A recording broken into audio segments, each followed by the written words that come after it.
welcome to Midnight Slumber. I am your host, Zach Miller. Join me as we take a journey through the alternate realities that take place after midnight.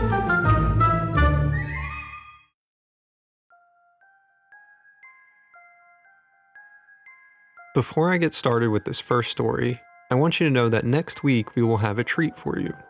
A bonus Halloween episode, which will have some talking head animations to it on our YouTube channel. So make sure to check out that treat as well. Now, for the story. Many of us have a fear of one day waking up back in school. Well, in this story called Re-Educated, I wind up back in high school, terrified.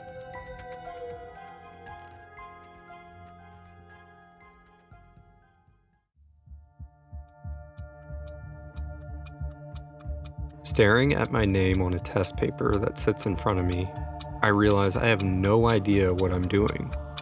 The clock ticks away louder than it ever has, and I start to sweat, knowing I'm not going to finish on time. All the words look blurry and seem to be rearranging themselves. I put my pencil to the paper and write something, anything, but nothing comes to mind. The bell rings and my teacher tells us to pass our papers in. I feel dejected. I can't believe I couldn't finish the test, but what I really can't believe is why I'm back in high school. I graduated years ago. Looking around to take in the classroom, I don't recognize it at all. The wooden desks look to be the same, but that's about it. The room is arranged with my teacher in the back corner and me in the middle row closest to them.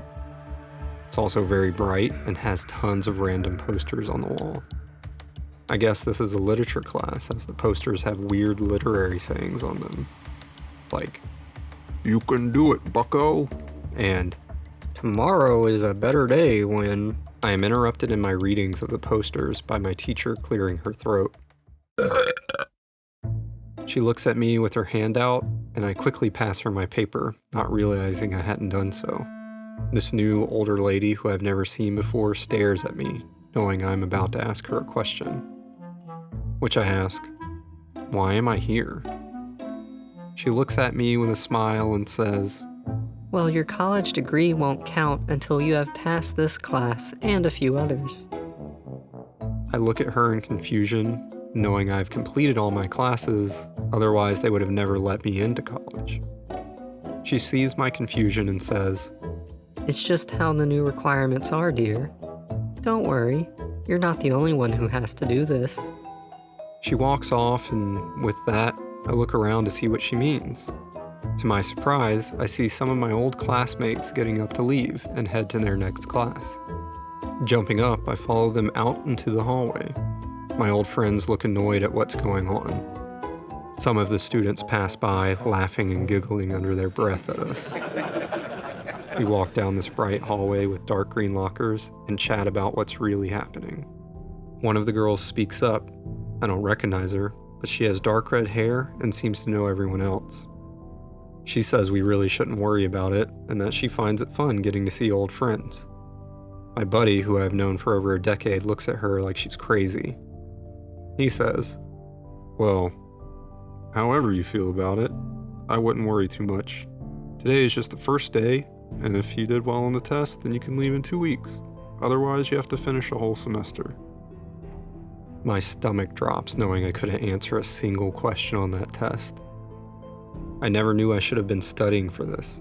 I mean, how could I? It came out of nowhere. Another girl speaks up, shaking her brunette head back and forth. "Whatever. One semester in my life won't be so bad.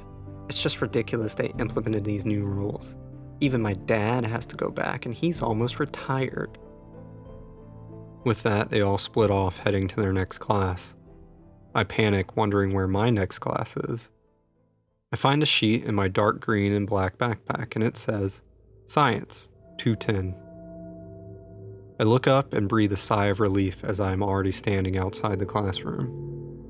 This room has big brown and black tables able to sit 2 to 4 people at a time, and a weird massive desk up front. Try to find my seat amongst the people who are already there. Once again, I don't recognize any of them. I walk up to one student, and before I can sit next to him, he says, Sorry, man. I wish you could sit here, but we have assigned seating. I look down and notice the seats are labeled with big white postcards. The writing on them is in a weird cursive that I don't recognize. Scanning the room, I finally see my name, which is written normally. My seat is in the very back of the room. As I go to sit down, I have an annoying thought. How am I missing some class credits? Sitting back here is not so bad. I at least get a good view of everything. There are beakers, flasks, and a bunch of other tools lining the wall on my left. Sinks and cabinets lay next to them, and a skeleton dangles in front of the room next to the teacher's desk. Off to my right is a big old square TV mounted in the corner of the room. Science posters run the length of the wall. One even says, You can do anything, no matter what. Some sort of science joke, I guess. A hulking man of a teacher ducks into the room and sits down at his big desk. The skeleton behind him moves and says, Okay, you may begin your experiment. Our table flips up, and on the other side is a bunch of lab equipment. Everyone begins working immediately. I am dumbfounded. How does everyone find this normal and know what to do? I look over at my partner on my right and ask what we were supposed to be doing. He looks up at me and says some sort of gibberish which I don't understand. An old friend of mine a few tables over waves at me and says we must get the liquid to turn orange. I look back at my flask and it's bright blue. Before I can do anything, the bell rings and I am glad to be done and going to my next class. The table puts itself away and I grab my backpack as I run out of there. I've never been so happy to get out of a class in my life. I make my way through the long halls packed with tons of people. A giant set of stairs leads down into the gym, which is where my next class is. As I pass through the doorway, my clothes change from jeans and long sleeves into orange basketball shorts and a blue t-shirt. A very short man with a long beard looks up at me and tells me to join the others who are already doing laps on the upper track. I rush and join them in their plight. As we make a few laps in this tight circle that overhangs the rest of the gym, the coach looks up to tell me I'm on the team, but only as a replacement since these students still haven't graduated yet. I think that's fair and just fine as I don't want to be here anyway. The track we are jogging on is very wobbly, which starts to sway back and forth as we gain momentum. The coach sees this and calls us back down before the track falls from the ceiling. We sprint down the stairs single file onto the court, and he tosses a few basketballs at us. The balls bounce faster than I've ever seen, and he tells us to catch them and do passing drills. One person manages to catch one, and another person tries but hurts their hand in the process. The student that caught one passes it towards our group. Let me just pause to say how dumb and unorganized all of this is. Everyone is frantically trying to catch one of these in a free-for-all manner. Let's continue. The tall student I left off with bounce passes the ball to us and it rockets upward towards the second story, heading straight for some of the windows. Without hesitation, I jump up after it to try and stop it, otherwise it'll shatter those windows. I manage to slap the ball out of the air and back towards the students. They catch it and I land on my feet. Everyone just stares at me, jaws wide open. I'm standing on the second story of the gym. I guess I didn't realize how high I had to jump to stop it. The bell rings again, and I dart off before anyone can ask questions. I make my way outside, and my clothes change again, but this time, I'm wearing a brown, heavy winter coat. Snow is on the ground, and the trailers outside look to be brand new. I know my next class is in a trailer, but I don't know which one. There are so many trailers, I feel like I'm trying to navigate a maze. Looking down at my class schedule, the ink on the page is smudged, so I can't see my next class. I decide to just start opening trailer doors. Some are locked and others are empty. I do open one that is full of students, and they are all in a dark room watching some movie. I look around to see if there's an empty seat in there for me, when all of them snap their heads in my direction. They say, Get out. I slam the door shut and jump off the steps into the snow. Yep, that definitely wasn't my class. I can't wait to get out of here. I step out onto the walkway when I hear a car's engine rev. My dark green car comes speeding around the corner and slams into me, flinging me into the driver's seat. It takes off with a mind of its own, flying past the trailers, up the steep hill, and bursting through the school's iron gate onto the main road. I am glad to be leaving this nightmarish scenario.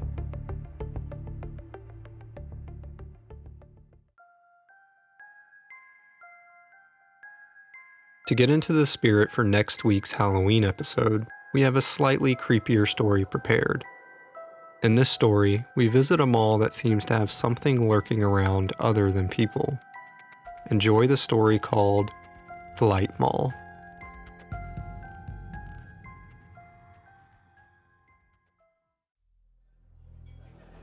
Sounds of people echo through the halls, and the escalator I am on takes its sweet time getting to the next floor. I would run up it, but a big fellow in front of me is taking up all the space on the escalator.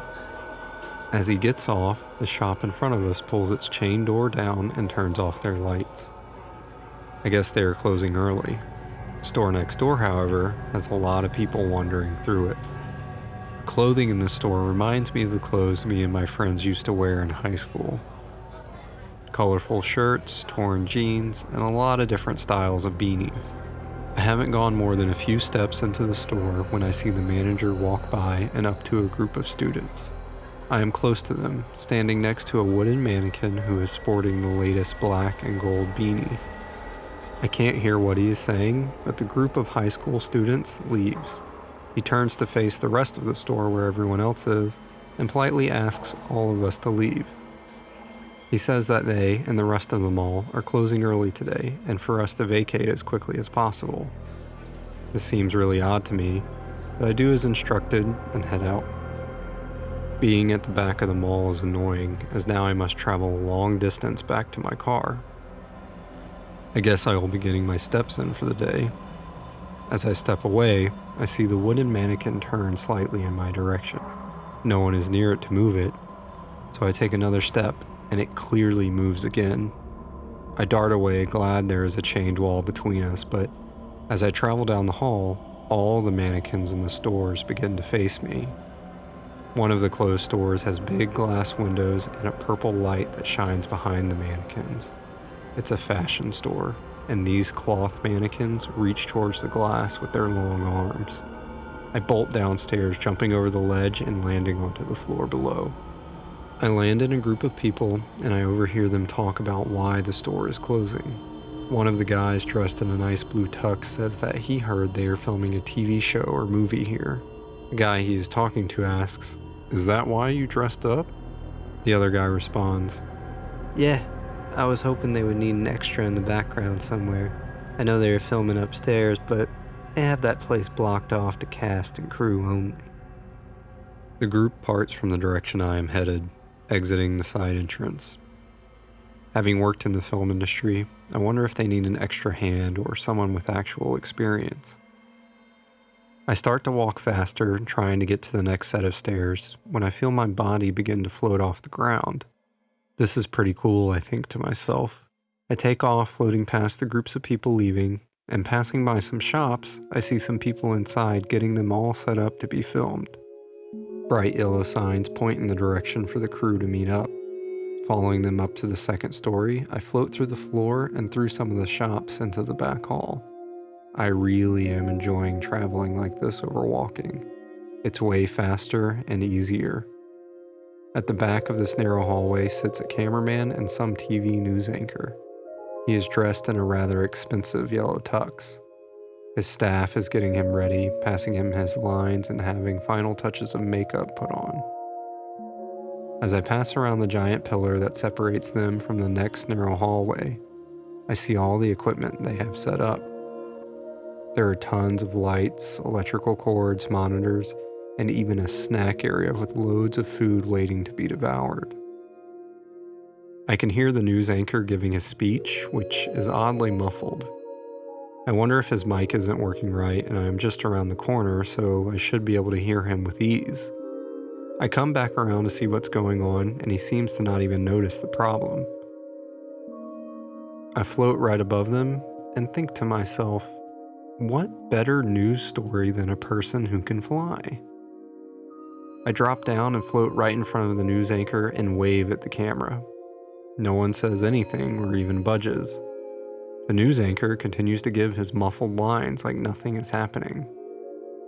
I start doing flips and twists in the air. I even fly upside down and right through the news anchor to show it's not just a trick. No reaction. Nothing even happened until the moment I went through the news anchor. I heard him say, "Oh, I just got a cold chill." With that statement, I look down at my hands and I can see right through them. They are faded with a blue glow to them. I'm a ghost? I stare at my hands longer than I realize and see them starting to pack up to move to a new location to film. I rush over towards the camera and try to talk into it, but in my panic, I clumsily fly over and knock the camera down, breaking it. I didn't mean to do that, but it does seem to have gotten their attention. They are looking at me.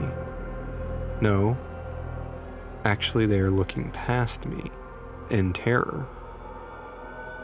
I feel whatever they are looking at isn't looking at them, but at me.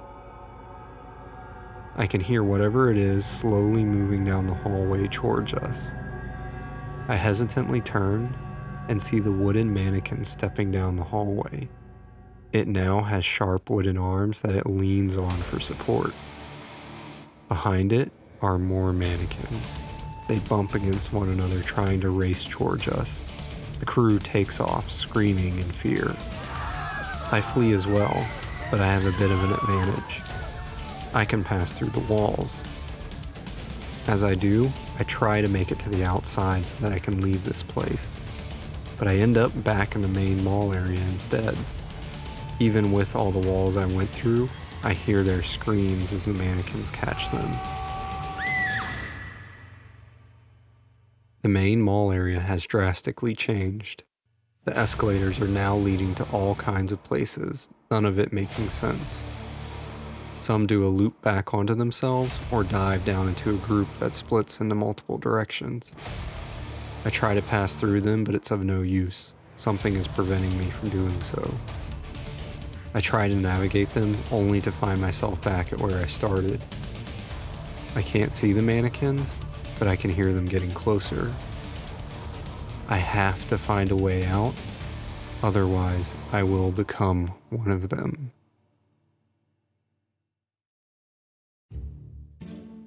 Before you leave, remember to check back for our bonus Halloween episode on Friday, and to check out the animated talking heads on our YouTube channel. Make sure to leave a comment and check the links in the description for more information. I'm your host, Zach Miller, and thanks for listening. Have a good midnight slumber.